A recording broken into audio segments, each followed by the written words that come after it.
കുഞ്ഞുശോമിനസാൻ welcome back to another video. ഞാൻ നിങ്ങളുടെ സ്വന്തം എക്സ്ട്രാ കോമിക്. സോ നമ്മൾ ഇന്ന് നോക്കാൻ പോകുന്നത് ദ ബിഗിനിങ് ഓഫ് ദി ഇന്ത്യൻ്റെ സീസൺ 5 എപ്പിസോഡ് 4 മലയാളം മാൻഹോ എക്സ്പ്ലനേഷൻ ആണ്. ഗൈസ്, എൻ്റെ വീഡിയോയ്ക്ക് വേണ്ടി നിങ്ങളെല്ലാവരും കാത്തിരിക്കുമായിരുന്നെന്ന് എനിക്ക് മനസ്സിലായി.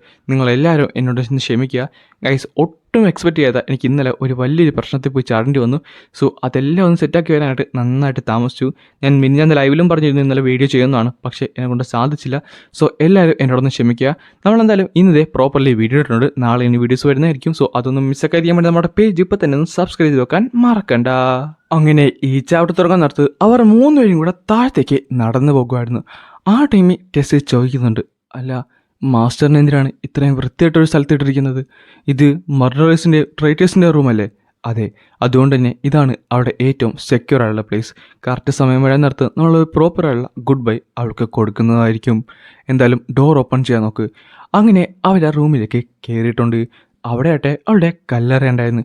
ടെസ്സിയെ പതുക്കെ മുന്നിലേക്ക് നടന്ന് അവിടെ താഴ്ത്ത് വീണുപോയി. ചുരുക്കം കുറച്ച് പേർക്കും മാത്രമേ അവളുടെ മരണത്തിനെ പറ്റി അറിയാവുള്ളൂ. ആ ടൈമിൽ ടെസ്സിയെ പറയും ചെയ്യും, ഇവൾക്ക് ഒരു പബ്ലിക് സെറിമണി തന്നെ വേണം. അവിടെ എല്ലാ സ്റ്റുഡൻസും അവളെ കാണണം, പ്രൊഫസേഴ്സും ബാക്കിയുള്ളവരെല്ലാവരും. സൈറസ് അക്കാഡമി ഇവളുടെ മരണം അറിയണം. കാര്യം അത്രത്തോളം ഈ സൈറസിന് വേണ്ടി അവൾ ചെയ്തിട്ടുണ്ട്. അവൾ ഇങ്ങനെ ഇരിക്കേണ്ട ഒരാളല്ല, ഇവിടെ കിടക്കേണ്ടത് ഒരാളല്ല.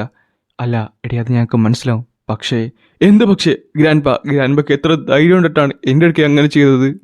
ഞാനത് കേട്ടില്ലായിരുന്നെങ്കിൽ എന്നോട് ഇത് പറയുമായിരുന്നോ? എപ്പോൾ പറയുമായിരുന്നു? ആഴ്ചകൾ കഴിഞ്ഞോ? അതോ മാസങ്ങൾ കഴിഞ്ഞോ? അതോ യുദ്ധം കഴിഞ്ഞു തന്നെയോ? അല്ല വേറെന്തൊക്കെയാണ് എന്നിൽ നിന്ന് മറച്ചു വെക്കുന്നത്? ഞാൻ എന്തൊക്കെ ചെയ്ത്? ഞാൻ മെച്ചറൊന്ന് കാണിക്കാൻ എന്തൊക്കെ ചെയ്ത്? ഞാൻ ഇത്രയും വളർന്നില്ലേ? എന്നിട്ടും ഒരു കൊച്ചു കുട്ടീനെ പോലെയല്ലേ എൻ്റെ ഇടയ്ക്ക് വരുന്നത്? കാരണം നീ ഒരു കൊച്ചു കുട്ടിയാണ്. അത് കേട്ടപ്പോൾ അവൾ ശരിക്കും ഞെട്ടി. എന്ത്? നീ എന്തുവാണ് പറഞ്ഞത്? അല്ല മറ്റാര് പറഞ്ഞാലും കുഴപ്പമില്ലായിരുന്നു, പക്ഷെ നീ എന്തുവാണ് പറഞ്ഞത്? നീ ആ ടൈമിൽ തന്നെ ആർത്തർ പറയുകയും ചെയ്യും, യുദ്ധത്തിന് മുൻനിറയെ പോയെന്ന് പറഞ്ഞാലും ഞാൻ മെച്ചുറായിട്ട് അഭിനയിച്ചെന്ന് പറഞ്ഞാലും നീ ഒരിക്കലും മെച്ചുറാകത്തില്ല. നീ ബാക്കിയുള്ളവർക്ക് ഹാംലെസ് ആയുള്ള രീതിയിലാണ് പ്രശ്നങ്ങൾ ഉണ്ടാക്കുന്നത്. ആർത്തർ, അത് മതി. നിനക്ക് എത്ര ധൈര്യമുണ്ട് ആർത്തർ? നീ ഒരു നിമിഷം മര്യാദക്ക് ആലോചിച്ചിട്ടുണ്ടെങ്കിൽ നിന്റെ ഗ്രാൻഡ് എന്തുകൊണ്ടാണ് ഇത് സീക്രട്ട് ആയിട്ട് വെച്ചതെന്ന് നിനക്ക് മനസ്സിലാക്കും. അതുപോലും നീ ആലോചിക്കുന്നില്ലല്ലോ. നീ എന്താണ് വിചാരിച്ചത്? ഈ കാര്യം പുറത്ത് പറഞ്ഞാൽ ഒന്ന് ആലോചിച്ച് നോക്കിയേ. നമ്മുടെ എനിമി നമ്മുടെ ഏറ്റവും സേഫസ്റ്റ് പ്ലേസിൽ വന്ന് നമ്മുടെ കൂട്ടത്തിൽ ഒരാളെ കൊന്നിട്ട് പോയി. അതെങ്ങനെ ഉണ്ടായിരിക്കും? ഈ കോണ്ടിനെന്റിലെ സേഫസ്റ്റ് പ്ലേസ് കൂടിയാണ്. അങ്ങനെ ഒരു അവസ്ഥ നീ ഒന്ന് ആലോചിച്ച് നോക്കിയേ. ടെസിയ, നിനക്ക് വെറും 17 വയസ്സ് മാത്രമേ ഉള്ളൂ. അത് നീ മറക്കരുത്. അതിന് നിനക്ക് വെറും 16 വയസ്സ് മാത്രമേ ഉള്ളല്ലോ. എന്നിട്ട് ഗ്രാൻഡ് മാസ്റ്റർ അൾട്രയും മാസ്റ്റർ സിന്ധിനെ എല്ലാവരും ഒരിക്കലും ഒരു കൊച്ചു കുട്ടീനെ പോലും കണക്കായിട്ട് പോലും ഇല്ല. അവരെന്നെ അഡൾട്ടായിട്ട് കാണുന്നുണ്ടെങ്കിൽ അതിനെന്തെങ്കിലും കാര്യം കാണുമായിരിക്കും. അല്ലെങ്കിൽ ആർത്തർ മതി, ഞാൻ പറഞ്ഞത് കേട്ടില്ലേ? അല്ലവറിയൻ, അവളത് അറിയേണ്ട കാര്യം തന്നെയാണ്. അല്ല അതെങ്ങനെയാണ് ഫെയർ ആകുന്നത്? നിനക്ക് ഇഷ്ടമുള്ള എല്ലാ കാര്യങ്ങളും നിനക്ക് ചെയ്യാൻ സാധിക്കും. പക്ഷെ ഞാൻ എന്തെങ്കിലും ചെയ്യുന്നിടത്ത് ആരുടെയെങ്കിലും പ്രൊട്ടക്ഷൻ എനിക്ക് എപ്പോഴും വേണം. ടെസിയ, അതല്ല ഈ പറഞ്ഞു വരുന്നത്. പിന്നെ നീ എന്നെ വിചാരിച്ചത് ഞാൻ നിന്റെ സിസ്റ്ററിനെ പോലെ ബിഹേവ് ചെയ്യണമെന്നോ? നിനക്ക് ഇഷ്ടമുള്ള എല്ലാവരും അങ്ങനെ പൂട്ടിയിടാൻ പറ്റത്തില്ല ആർത്തർ. ഇത് കേൾക്കാൻ നേരത്ത് അവനൊന്ന് ഞെട്ടി. ആ ടൈമിൽ തന്നെ വിറിയൻ പറയും ചെയ്യും, നിർത്തിക്കോ രണ്ടുപേരും, ഞാൻ കുറെ നേരമായിട്ട് പറഞ്ഞില്ലേ. ആ സമയത്താണ് ആർത്തർ പറയുന്നത്, വിറിയോൻ എന്നോട് ക്ഷമിക്കൂ, എനിക്കാണ് തെറ്റുപറ്റിയത്. അവൾ ഇതൊരിക്കലും അറിയാൻ അർഹിക്കുന്നില്ലായിരുന്നു. അതും പറഞ്ഞുകൊണ്ട് ആർത്തർ നേരെ പുറത്തേക്ക് നടക്കുവാണ്. ടെസിയ ആ ടൈമിൽ തന്നെ അവൾ നന്നായിട്ട് കരയുന്നുണ്ട്. ഈ സമയത്ത് അവൾ പറയുകയും ചെയ്യും, എനിക്കറിയാം മില്യൺസ് ഓഫ് പീപ്പിൾ ഈ ഒരു സെറിമണിക്ക് അർഹരാണ്. പക്ഷേ സിന്ധിനയുടെ കാര്യം അത് നമ്മൾ കുറച്ച് പേർ മാത്രം പറഞ്ഞ പോലെ തൽക്കാലത്തേക്ക്. അങ്ങനെ അവർ രണ്ടുപേരും കൂടെ അവിടെ ഇരിക്കുവാണ്. പിന്നെ കാണിക്കുന്നത് ആർത്തർ പുറത്തേക്ക് നടക്കുന്നതാണ്. നമ്മുടെ സിൽവിയായിട്ട് ഓടി വന്ന് അവൻ്റെ കാല് നോക്കി ഒരു കടി കൊടുക്കുകയും ചെയ്യും. സിൽവി, നീ എന്ത് കോപ്പ് കാണിക്കുകയാണ്? എനിക്ക് നന്നായിട്ട് വേദനിക്കുന്നുണ്ട് കേട്ടോ. എന്നിട്ട് അവളെ പൊക്കിയെടുക്കുകയും ചെയ്യും. അല്ല അതെന്തിനാണ് ചെയ്തത്? പക്ഷേ അവളൊന്നും മിണ്ടത്തൊന്നുമില്ല. അല്ല ഇവിടെ എന്താണ് സംഭവിക്കണമെന്ന് നിനക്കൊന്ന് പറഞ്ഞു തരാൻ പറ്റുമോ? നീ എന്താണ് ഈ ചോദിക്കുന്നത്? അല്ല നിന്റെ മനസ്സിലുള്ളത് എന്താണെന്ന്? അത് ടെസ്സിൻ്റെ ആ ഒരു ഇത്. ഓ അതായിരുന്നു. അവളുടെ ഇമോഷൻസ് പുറത്തു വിടുന്നു, കാര്യങ്ങൾ ജഡ്ജ്മെൻറ്റ് ചെയ്യാതെ. അതൊട്ടും നല്ലതല്ല. നിനക്ക് അറിയാവുന്ന കാര്യം തന്നെയല്ലേ. അവളൊരു പ്രിൻസസ് ആയിട്ടും ഒരു സോൾജറായിട്ടും അല്ലേ പാക്ക് ചെയ്യുന്നത്, ഒരു കുട്ടിയായിട്ട്. അതുകൊണ്ട് ടെസിയ എലീനെ പറ്റി സംസാരിക്കാൻ പാടില്ലായിരുന്നു. ഞാൻ ഒരു കാര്യം പറയട്ടെ, നിന്റെ അച്ഛനും അമ്മയും വാറിലേക്ക് പോകുന്ന ആ ഒരു ഫ്രസ്ട്രേഷൻ കാരണമല്ലേ നീ അവളുടെ ഇതിലൊക്കെ കാണിച്ചത്? ഒരിക്കലുമല്ല. അല്ല ചിലപ്പോൾ. അല്ലേ സിൽവി, നീ എന്നോട് സത്യം പറയോ? എപ്പിയോത്തീസിൽ നീ എന്ത് ട്രെയിനിങ്ങാണ് ചേർത്തത്? ഞാൻ ശരിക്കും സ്ട്രോങ്ങറായി. പിന്നെ അതുമാത്രമല്ല കുറച്ച് സൈഡ് കോഴ്സും പഠിച്ചിരുന്നു നിനക്ക് ഒരു പണി തരാനായിട്ട്. അങ്ങനെ ആയിരുന്നല്ലേ? സിൽവി, സത്യം പറയാലോ, ഞാൻ നമ്മുടെ പഴയ കലം ശരിക്കും മിസ് ചെയ്യുന്നുണ്ട്. പിന്നെ കാണിക്കുന്നത് ഒരു ബിൽഡിംഗ് ആണ്. അവിടെയായിട്ട് ആളിരിപ്പുണ്ടായിരുന്നു. ഗ്രേ, എൻ്റെ വിശ്വാസത്തിൽ ഞാനല്ല നിനക്ക് കീനെ പറ്റി പറഞ്ഞു തരേണ്ടത്. നിന്റെ കീ പോള് ശരിക്കും ലാക്കിംഗ് ആണ് ബാക്കിയുള്ള പിള്ളേരെ വെച്ച് നോക്കാൻ നേരത്ത്. പക്ഷേ അത് നിനക്ക് കമ്പയർ ചെയ്യാൻ നേരത്ത് നിനക്ക് നന്നായിട്ട് തന്നെ സമയമുണ്ട് നിനക്ക് അതെല്ലാം ഒന്ന് സെറ്റാക്കി എടുക്കാൻ.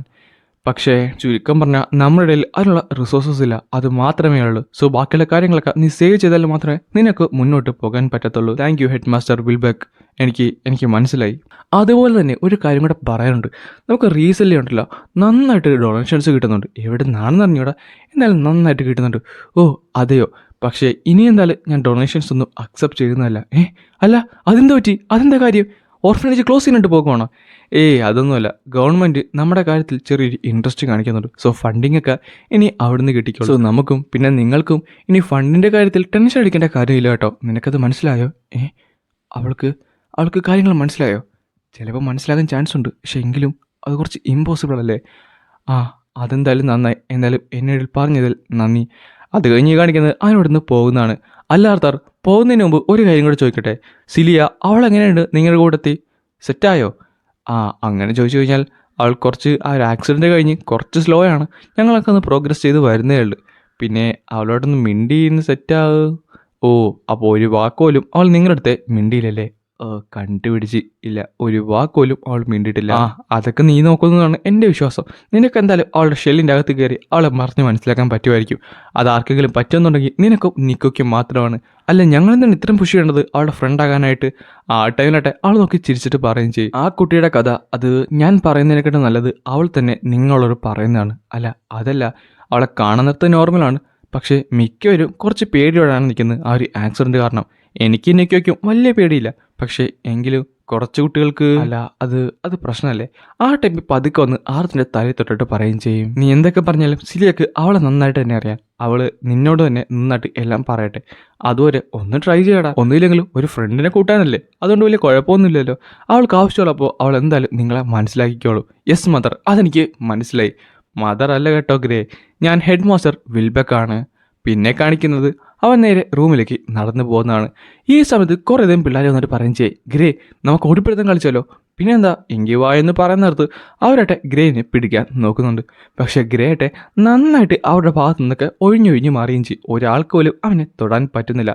നിങ്ങൾ കുറച്ചുകൂടെ ഹാർഡായിട്ട് പരിശ്രമിക്കണമെന്ന് പറയുന്നിടത്ത് ഒരുത്തൻ ചാടി വരുന്നുണ്ടെങ്കിൽ ഗ്രേ അവനെ പിടിച്ച് അവൻ്റെ തോളത്ത് വെച്ചിട്ട് പറയുകയും ചെയ്യും, വേണ്ട ഞാൻ പറഞ്ഞല്ലേ നിങ്ങൾക്കൊന്നും പറ്റത്തില്ലെന്ന്. ഈ മൈറ്റ് ഗ്രേനെ തൊടാനായിട്ട് നിങ്ങൾ ഇപ്പോഴും കുഞ്ഞാണ്. അല്ല ഗ്രേ ഫാസ്റ്റ് ആയതുകൊണ്ടല്ലേ? അതുകൊള്ള ഈ വീക്ക്ലിങ്സ് മാത്രമാണ് ഡിഫീറ്റ് ചെയ്യപ്പെടാന്നിടത്ത് കംപ്ലൈൻറ്റ് ചെയ്യുന്നത്. നിങ്ങൾ വീക്ക്ലിങ്സ് ഒന്നും അല്ലല്ലോ, നിങ്ങളുടെ ഹീറോയ്ക്ക് പവർ കണ്ടല്ലേ. സോ ഒരു കാര്യം ചെയ്യും, തൽക്കാലത്തേക്ക് പുറത്തെവിടെയെങ്കിലും പോയിരുന്ന കളി. ഗ്രേ നിന്നെ അടുത്ത വർഷം ഞങ്ങൾ എടുത്തോളാം എന്ന് പറഞ്ഞിട്ട് അവരോടൊന്ന് പോവുകയും ചെയ്യും. പിന്നെ ഗ്രേ മുന്നിലേക്ക് നടക്കാൻ നേരത്താണ് ആ ഒരു സാധനം കാണുന്നത്. ഹൗസിൻ്റെ അവസ്ഥ ശരിക്കും മോശമാണ്, പക്ഷേ കുഴപ്പമില്ല. ഹെഡ് മാസ്റ്റർ പറഞ്ഞു വെച്ച് നോക്കാൻ നേരത്ത് ഇതെന്തായാലും റെഡി ആയിക്കോളൂ. അത് കഴിഞ്ഞ് കാണിക്കുന്നത് ആ റൂമിലേക്ക് ചാടി വരുന്നതാണ്. ഈ മൈറ്റി ഗ്രേ ഇവിടേക്ക് എത്തിയിട്ടുണ്ട്.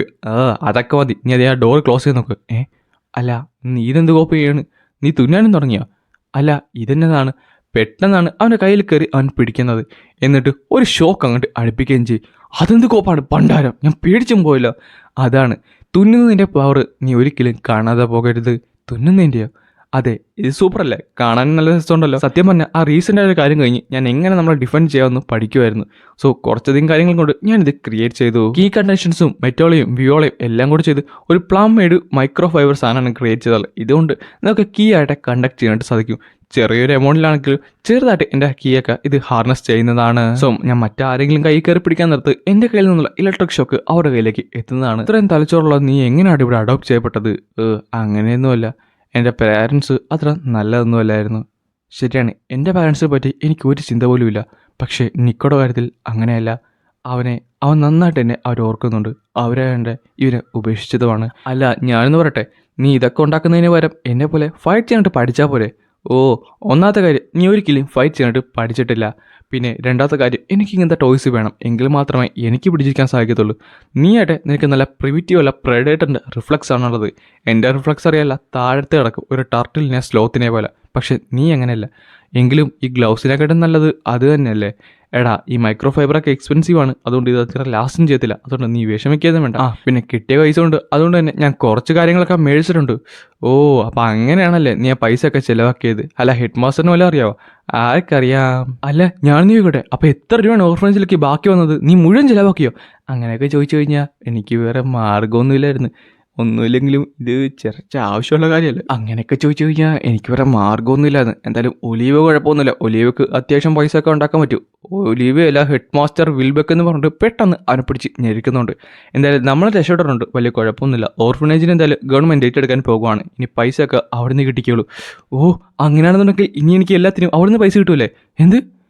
ഓ ഞാൻ അങ്ങനെ പറഞ്ഞല്ല, ഞാൻ തമാശക്ക് പറഞ്ഞാണ്. പിന്നെ ബാക്കിയുള്ള പൈസക്ക് നിനക്ക് കുറച്ച് ബുക്കും കിട്ടിയിട്ടുണ്ട്. ഓ ഇതെന്തായാലും കൊള്ളാം. ഇതിൻ്റെ ലെയിം ജോക്ക് കിട്ടിയെങ്കിലും ഇത് അത്യാവശ്യം നന്നായിട്ട് തന്നെ കിട്ടി. പെട്ടെന്നാണ് ഒരു വലിയൊരു റംബ്ലിങ് സ്റ്റാർട്ട് ചെയ്തത്. അവർ രണ്ടുപേരും ഞെട്ടിപ്പോയി. അല്ല ഇതിനി അതെ അത് സിലിയെ തന്നെയാണ്. അല്ല ഇത് കുറച്ച് ലോങ്ങർ ആണല്ലോ, എന്തെങ്കിലും ഇഷ്യൂ കാണോ? അല്ല നമുക്കൊന്ന് ചെക്കൗട്ട് ചെയ്താലോ? എന്തിനി? എടാ പാടാ, എന്തെങ്കിലും ഡേഞ്ചറസ് ആണെങ്കിലോ? നീ നാല് ചോക്കി എന്തെങ്കിലും പറ്റി കഴിഞ്ഞാൽ. എടാ സത്യം പറഞ്ഞാൽ എനിക്ക് കണ്ടുവയ്ക്കാൻ ഭയങ്കര പാടാണ്. അവൾ ആ വേദനയൊക്കെ അനുഭവിച്ചിട്ട് ലാസ്റ്റ് ബോധം കെട്ട് വീഴും. എനിക്ക് വിശ്വസിക്കാൻ പോലും പറ്റുന്നില്ല അവൾക്ക് എന്തുമാത്രം വേദന എടുക്കുന്നുണ്ടെന്ന്. അല്ലല്ലേ നിനക്കിനി അവളെങ്ങാനാ? പിന്നെ അവളൊന്നും ഇഷ്ടമൊന്നുമില്ല. അതങ്ങനെയൊന്നുമില്ല. അത് പിന്നെ അവൾ അത്യാവശ്യം മതി ബാ പോവാന്ന് പറഞ്ഞിട്ട് പതുക്കെ അവർ രണ്ടുപേരും മുന്നിലേക്ക് നടക്കുന്നുണ്ട്. മുന്നിലേക്ക് ചെന്നപ്പോൾ അവിടെ ആയിട്ട് രണ്ടുപേരും പുറത്ത് നിൽക്കരുത്. റാണ്ടൽ ഇവരെന്തിനാണ് പുറത്ത് നിൽക്കുന്നത്? അല്ല നിങ്ങളവരെ ഹെൽപ്പ് ചെയ്യുന്നില്ലേ? ആ സമയത്തേന് ഗ്രേ പെട്ടെന്ന് അവൻ്റെ കയ്യിലുണ്ടെന്ന ആ ഗ്ലൗസ് വലിച്ചെടുക്കുകയും ചെയ്യും. എന്നിട്ട് അകത്തേക്ക് ഓടുകയും ചെയ്യും. എന്തായാലും ഈ ഒരു അവസ്ഥയിൽ എനിക്ക് കാണാതെ തന്നെ മനസ്സിലാവുന്നുണ്ട് അവളുടെ അറ്റാക്ക് ശരിക്കും ഇൻറ്റൻസീവാണ്. റാൻഡലിന് ഒരിക്കലും അവളെ സേവ് ചെയ്യാനായിട്ട് പറ്റത്തില്ല. ഗ്രേ നീ എന്ത് ചെയ്യുവാണ്? മാറി നിൽക്കുന്ന പറഞ്ഞിട്ട് പെട്ടെന്ന് അവൻ ആ റൂമിലേക്ക് കയറുന്നുണ്ട്.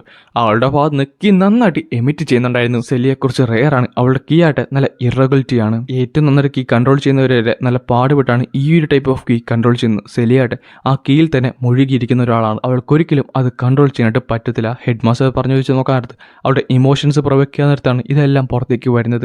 ഇത് അവളുടെ ഗിഫ്റ്റ് ആണോ എന്ന് ചോദിച്ചു കഴിഞ്ഞാൽ അല്ല, ഈ പ്രായത്തിൽ അത് ശരിക്കും ഒരു കേഴ്സ് തന്നെയാണ്. സെലിയ ഞാൻ പറയുന്നത് കേൾക്കുന്നുണ്ടോ? ഇല്ല എൻ്റെ അടുത്ത് നിന്ന് മാറി നിൽക്കി, ഒരിക്കലും എനിക്കൊന്നും ചെയ്യാൻ പറ്റത്തില്ലെന്ന് പറഞ്ഞിടത്ത് നേരെ അതൊന്നും മൈൻഡ് ചെയ്താൽ മുന്നിലേക്ക് ഓടുകയും ചെയ്യും. നിനക്ക് വേദനിക്കും, അതൊക്കെ പിന്നെ നീ ആദ്യം എൻ്റെ കൈ ഗ്രാബ് ചെയ്യാൻ നോക്കുന്നു പറഞ്ഞിട്ട് പതുക്കായിട്ട് അവൻ മുന്നിലേക്ക് പോകുന്നുണ്ട്. അവളും തൻ്റെ കൈ മുന്നിലേക്ക് കൊടുത്ത് അങ്ങനെ അവൻ ഗ്രാബ് ചെയ്യുന്നിടത്ത് ആ ഒരു ഇലക്ട്രിക് ഷോക്ക് അവളുടെ മേത്തടിച്ച് അവൾ നേരെ താഴത്തേക്ക് വീഴുവാണ്. ഓ പണ്ടാരം, എൻ്റെ കീ മുഴുവൻ ഡ്രെയിനായെന്ന് തോന്നണം പറഞ്ഞിട്ട് അവൻ്റെ ബോധം കെട്ട് താഴത്തേക്ക് വീരാൻ നിർത്ത് അവരെല്ലാവരും അകത്തേക്ക് ഓടി വന്നുകൊണ്ടാണ് ഈ ഒരു ചാപ്റ്റർ ഞാനിവിടെ അവസാനിപ്പിക്കുന്നത്.